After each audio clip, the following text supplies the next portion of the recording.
En la Asamblea Legislativa se propuso castigar hasta con 10 años de prisión a quien maltrate a un niño o a un adulto mayor. En la Asamblea Legislativa se busca sancionar de manera más severa a quienes maltraten en el seno familiar a los niños y adultos mayores.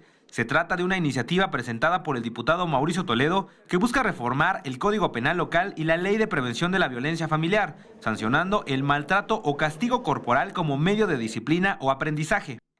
Para el caso de los delitos de lesiones se aumenta la pena de 2/3 partes cuando se causen a un ascendiente o descendiente consanguíneo en línea recta, hermano, cónyuge, concubina o concubinario, adoptante o adoptado.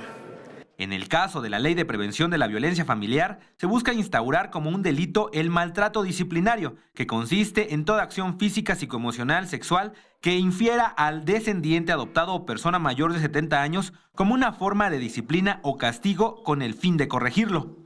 La familia no debe ser el núcleo formador de sujetos violentos para nuestra sociedad y el maltrato tampoco debe ser un medio de disciplina contra los adultos mayores, las niñas y los niños. La iniciativa fue turnada a comisiones en espera de ser dictaminada. Jorge Barajas en las imágenes, Edwin Hernández, 21 Noticias.